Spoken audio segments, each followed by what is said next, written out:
Thank you, Elise. My name is Nunn. I represent Iowa's 3rd District, and today I'd like to share briefly a story. A story of a man from Iowa with a brain injury who was targeted by Democratic operatives to get his name on the ballot. Despite this man not even being able to drive, they recruited him, they targeted him over the course of a year, impersonating members of Congress, deceiving him that he was in direct conversations with Donald Trump so that he would run in a Make America Great style party to try and get on the ballot.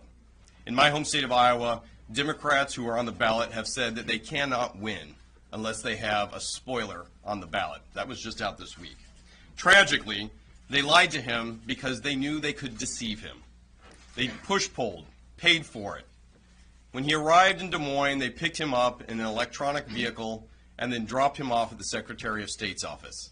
They handed him a pile of binders that had been paid and recruited for by a Democratic operative firm so that he could get his name on the ballot. They studiously avoided being on security cameras, and when he asked to have their picture taken together, they refused to take that photo.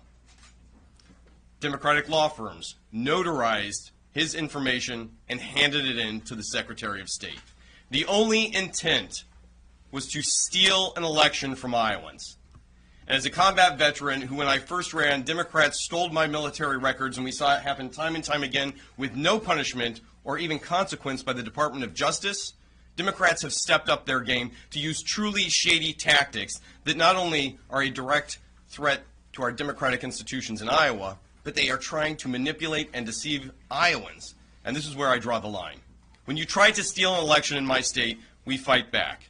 We've exposed them, and I'm grateful for the AP's investigative story. These are not my words. This is their investigation into what a shady Democratic firm has done to try and steal an American election by putting false flag candidates on the ballot. Now, in our case, as a counterintelligence officer, we were successful.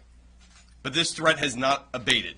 And tragically, we have seen in states like Minnesota, Montana, and with my dear friend Jen Kiggins in Virginia, their attempts are real, they are paid for by independent expenditures, and they are operated in the shadows by firms directly tied to Democrats. So whether you're a Republican or a Democrat, this does not matter. Everyone should universally say these tactics are illegal, they are unacceptable, and they must be stopped. We must all work together to call out this type of deceit, because when I worked in Eastern Europe and saw Putin's playbook on how they distorted elections in real democracies, they were effective. That cannot happen here, no matter whose party it is. So with that,